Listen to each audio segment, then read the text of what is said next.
Welcome to Steelers Weekly. I'm your host, Brian Schmidt. And as always with me, former Pittsburgh Steeler wide receiver Dwight Stone. Dwight, how you doing tonight? We doing good, buddy. I'm well rested. Are you well rested? I'm very well rested. You enjoyed the turkey on Thursday? Oh, I enjoyed the turkey. What was left of it after Wednesday night, I enjoyed the rest of it. You were picking at it on Wednesday night, weren't you? I just want to make sure if it was true, was it good? As good as it is the first day, the second day, and it is. It always is, and then you had leftovers on Friday. Yes, you're right on that. Yeah, and there's nothing better than that. There's nothing better than that.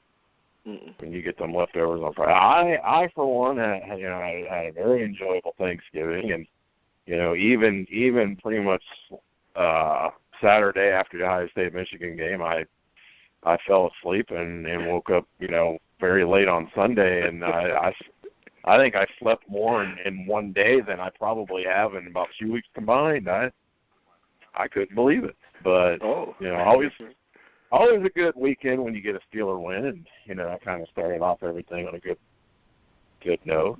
28-7 against Indianapolis, and talking to some Steeler fans here the last few days, and we've all come up with a very simple term, and that is the Steelers are very consistent at being inconsistent.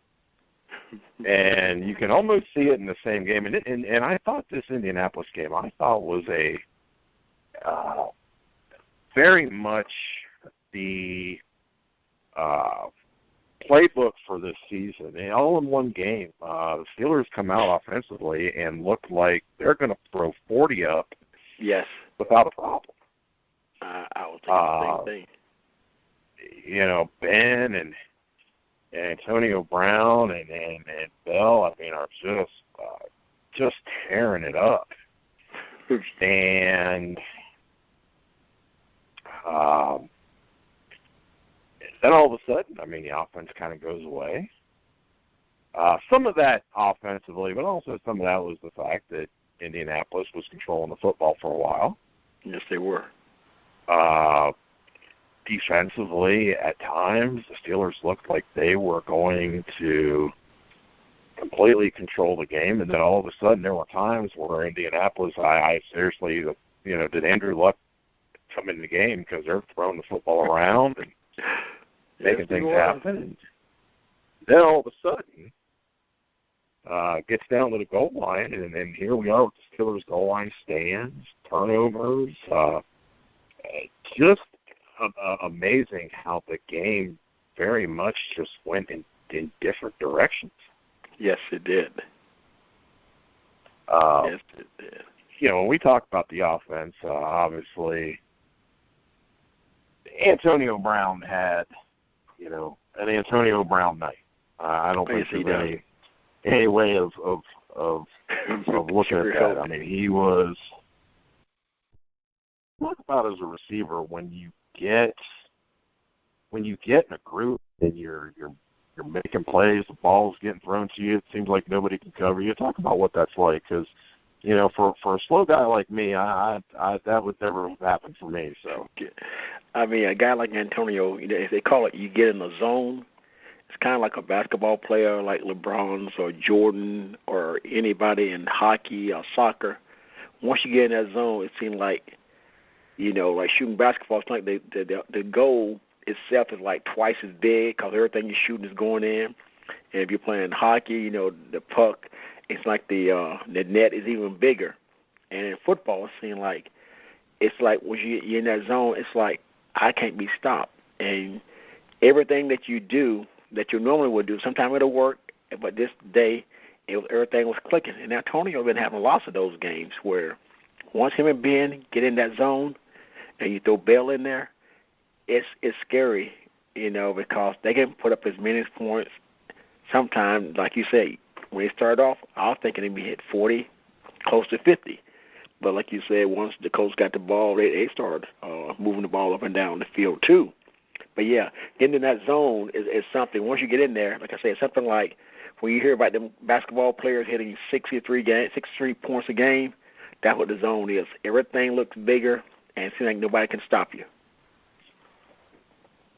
Yeah, I mean, you look at it, Ben, a very workmanlike performance, 14 of 20, 221, 3 touchdowns.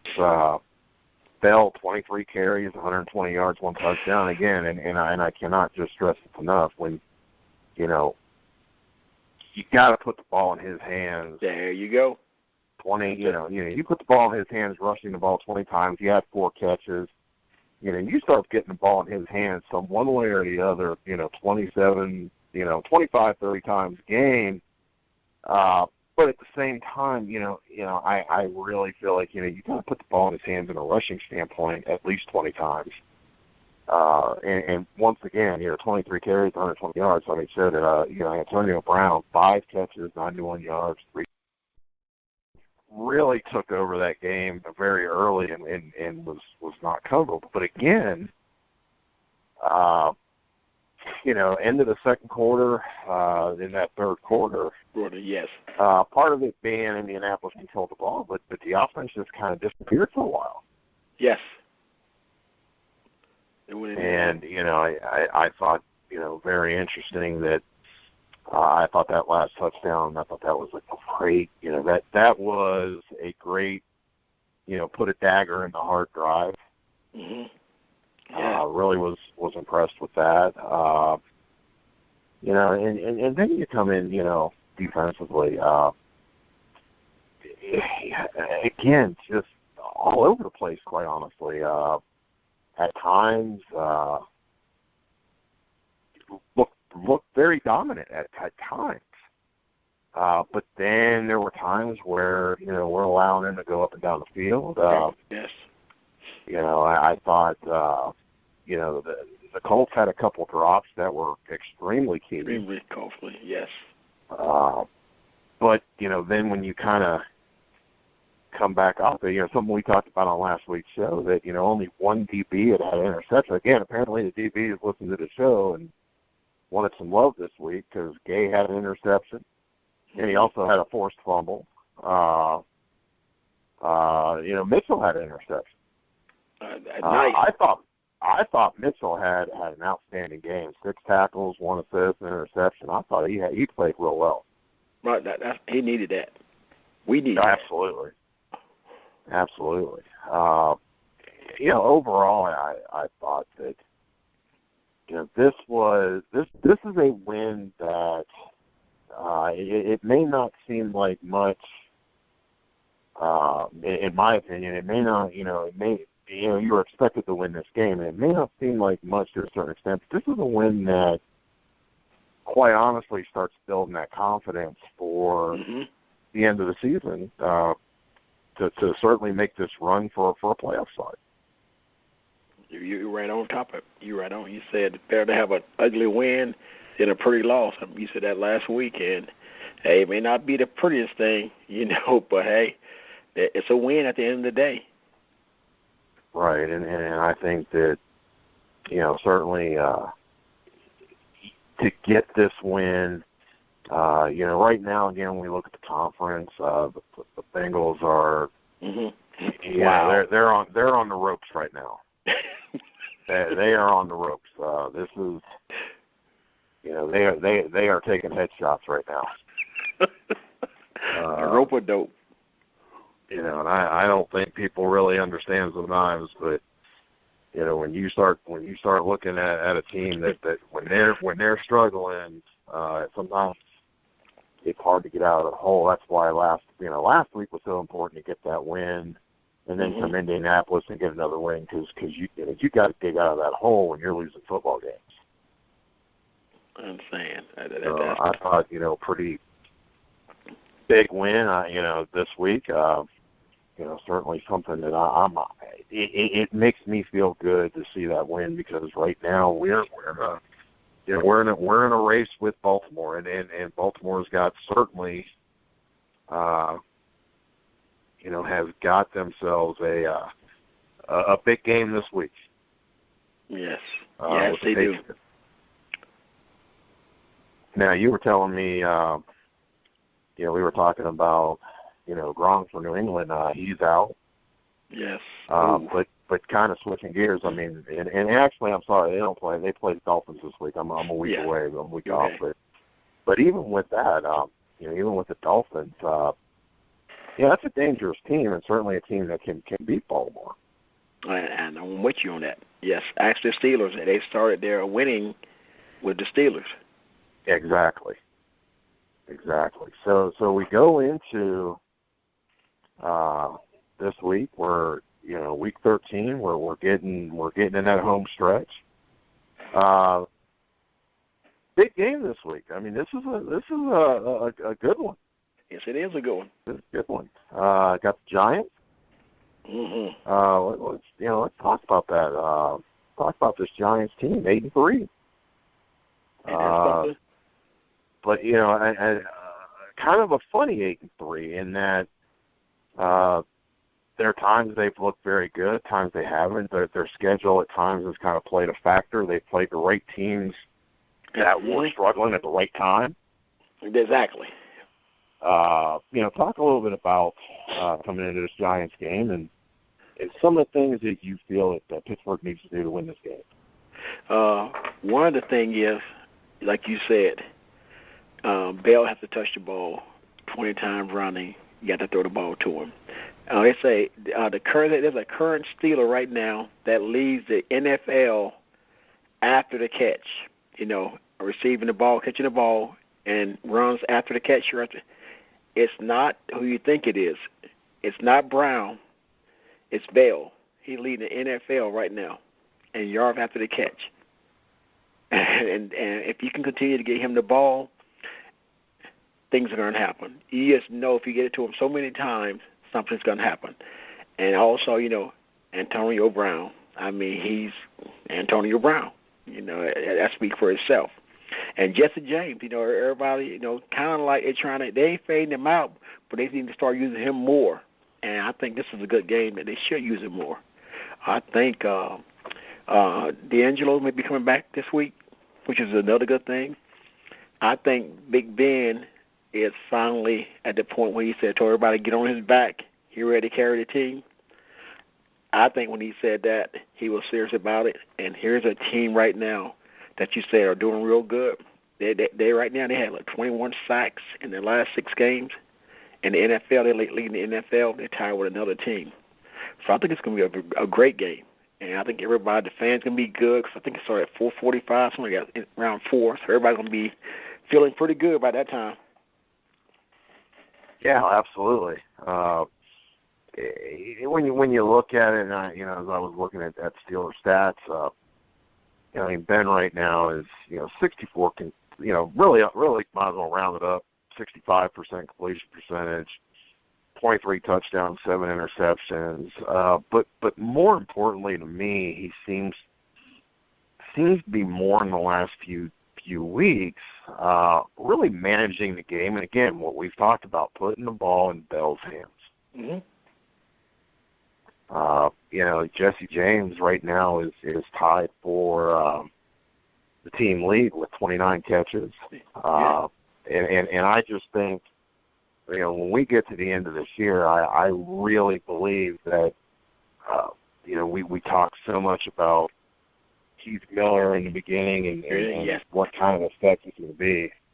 I think we are now, safely able to say, we're going to Jesse James here at the tight end spot. I think he has done a great job to solidify that spot. Yes, I do agree. And let's not forget, with Darius Green coming back, that's having those 2 tight ends in there has been a thing. Since he's come back, he's had 5 catches for 97 yards. You got a tight end that's averaging 19.4 yards a catch. Oh yes. So I like where this is going. I think that the biggest thing for me is to see more consistency. I want to see that consistent play. At times we look very, very good or we look very, very bad. There's very few times where it's that consistent in the middle. I'd like to see that, more of that consistency where we're either in the middle or we're on fire rather than dropping below the median. Defensively, again, I thought a much better, at times a much better game against Indianapolis. What do the Steelers have to do defensively to win this game? When the Giants started off 2-3, Eli was sacked 9 times. He threw 5 touchdowns and he had 4 interceptions. Since the last 6 games, their winning streak been going on. He's only been he's thrown 15 touchdowns, 6 interceptions, and he's hot. I mean, he's right there. His confidence is up, and you got Odell Beckham, who's he's around. But I think that if you look at them, our defense have to get, man, if you can rattle him, then you're okay. If you get his confidence going, it's going to be a long day because they have just as many weapons on their side as we do our side. We just got to pick them back when they was 2-3, when he was getting sacked and get hit. And he don't stay in that pocket as long. So I'm going with our defense need to do something to rattle him early. If not, it's going to be another long day. Yeah, this has been a Giants team. I mean, let's make no mistake about it. Offensively, they have not run the ball well at all. Their leading rusher only has 395 yards. Yes. They've not run the ball well. Eli, in many ways, has had to put it on his back. Sure, exactly. And make plays. Odell Beckham, 65 catches right now. Sterling Shepard, 44. They've got a good receiving crew. They do a good job, of distributing the ball. Obviously Beckham is the number one guy, but really after that, I mean, you got Shepard, 44 catches, Ty, 31, Victor Cruz, 27, Rashad Jennings out of the backfield with 22. So they're going to distribute the ball around. Mm-hmm. I think this is a team that, really what has made that 8-3 run has been, they played pretty decent defense. Mm-hmm. They've not been a terrible defense. Now, certainly they're not a defense that's going to instill, great fear in anybody. I mean, it's certainly not that kind of a defense, but, certainly this is a good Giants team. But as I said earlier, I think they have won some games because they've hit teams at the right time. When you talk about their schedule, they started out the year with that win at Dallas, which let's be honest, I mean, that's the only game Dallas has lost. They started out 2-0, then they lost 3 in a row. Then they beat Baltimore. There you go. They played the LA Rams, and let's be honest, you and I could get out there and probably beat the LA Rams. Oh boy. They did a great job with playing Philadelphia. They won that. They beat Cincinnati. Cincinnati and Philadelphia. Philadelphia is not the same Philadelphia that beat the Steelers. Mm-hmm. We've talked about Cincinnati. They played Chicago. They beat Chicago, 22-16. Chicago is not exactly going to, instill fear in anybody. And then last week they beat Cleveland, and we all know what that means. So, gracious. You look at their wins, as they've been on this winning streak. Yes. Baltimore, that's a good win. L.A., no. Nope. They had a bye week, and they play Philadelphia. That's again going through the young team struggles. Mm-hmm. They play the Bengals, who right now are getting just headshots right now. They came to the the gang fight with spoons while everybody else had bats. It ain't working. Oh. Chicago is Chicago. Chicago, unfortunately, is just one of those teams that I don't know what's going on there. They may need a major shakeup from top to bottom. I think they're just one of those teams where I think sometimes you just got to throw away the blueprint that you had. Exactly. Yep. Start over. And then they played Cleveland. That again, that's where Cincinnati came to the gang fight with spoons. Cleveland comes to the gang fight and just pretty much just said hit me. So we know where that's at. So my point being, not a whole lot of wins there that makes you go, hey, that's a big win. So this is this is a game coming into this where this is kind of a test game for the Giants right now. Yes, it is. I think for both of them. Yes, sir. You are right. So, that's where we're kind of at right now with this. So with that, talk to me about how you think this game will play out, and talk about kind of a score that you think we might see in this. The game workout. They have to come out there and they got to get Antonio Brown involved, but even more, they had to get Bell involved. If D'Angelo is able to play, they should put both of them in at the same time and try to make the defense realize, okay, they got two of them in there. Which one are we going to try to stop? And then when that happens, I think you start putting people. You can't start. I think Jesse James going to start showing people that, hey, I want a little more respect. I know everybody was he was the man. Now he got a new sheriff in town. I think people going to start. Now he can be the outcome of the game. With that being said, and Big Ben, he's going to extend the plays. Like the guy on the Giants said, when you get back there, you get the Big Ben, that's just half the problem. The other half is trying to get him down. If he's 6'5" and 240, you trying to grab a guy like that, that's not easy to bring that. That's why they call him Big Ben. So Big Ben come out in his game and just take what people give you, take the nickel and dime and work your way down. We don't have to go, if he's up in deep, make it happen. If not, don't hold on to the ball, get rid of it, because the Giants are coming. They had 21 sacks in the last 6 games. On defense, like you said, Manning is carrying the team on his back. And they have no running game, so you got to realize that they can come out passing. They may go 3 wide because they're saying, well, hey, the Steelers are not strong in the secondary. Let's go 3 wide. So that's going to be a good thing to see. So it's going to come down to, I think it's supposed to rain on Sunday. And it probably comes down to who can run the ball, That could be a part of it. Yeah, I think the big key is obviously the Steelers have got to protect Ben. They got to be able to run the football. That's a good Giants defensive line.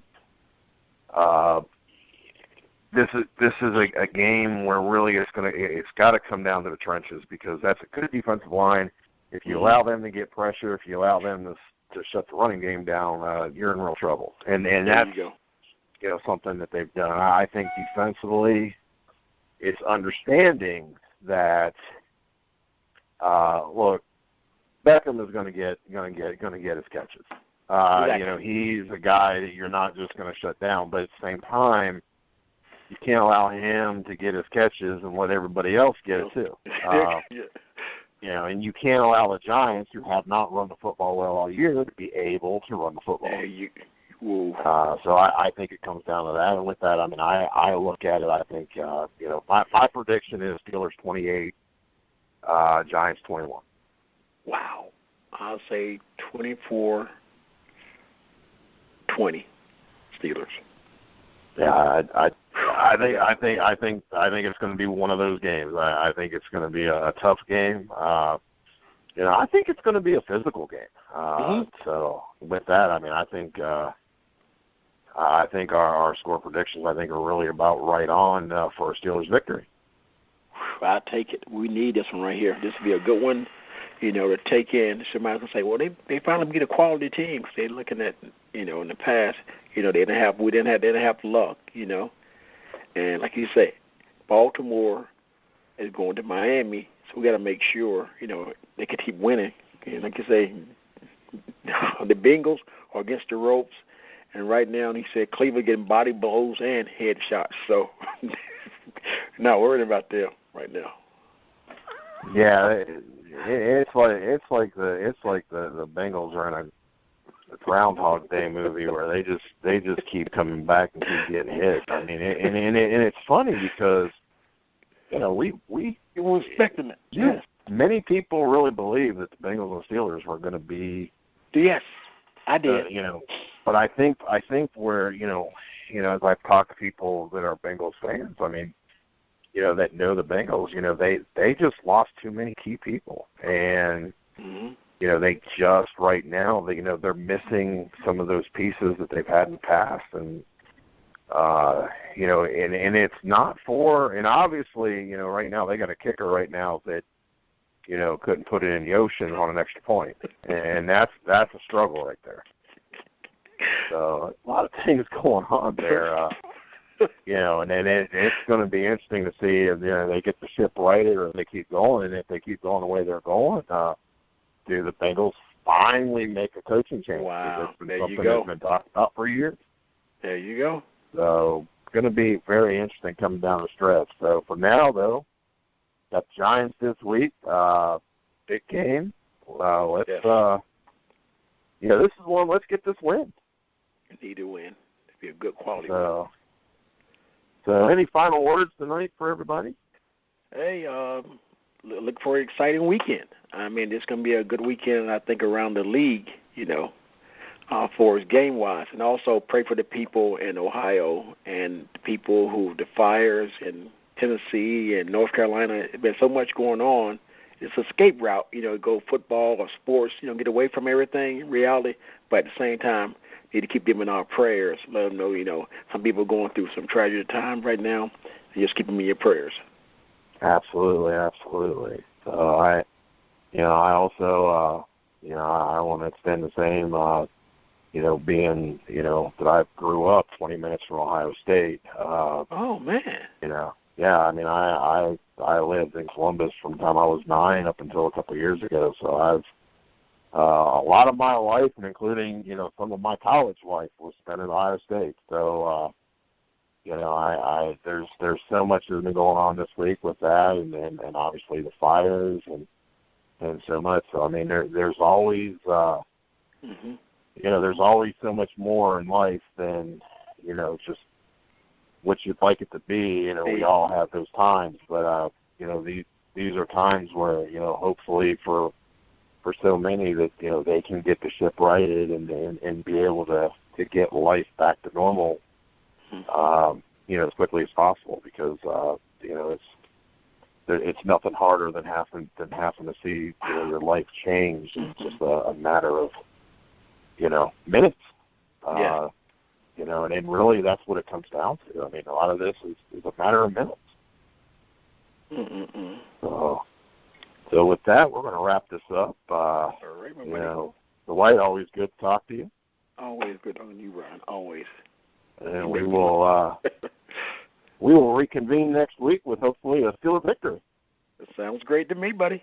Keep it going. Hey, everybody, make sure you listen to all the great shows on growingtruth.net and great articles. And we've got some great talk on the football, on the college football world right now, and certainly this Sunday, I know there's going to be a show talking about the playoff selection, so everybody take a listen to that. I've been very vocal on the Ohio State side because there are people, mostly in Wisconsin, that believe that Ohio State shouldn't even be in the playoffs, but yet, look at their wins. And so that's been a very interesting conversation. So everybody look out for that, and we'll wrap this up, and everybody see everybody next week, and go Steelers. Bye, everybody.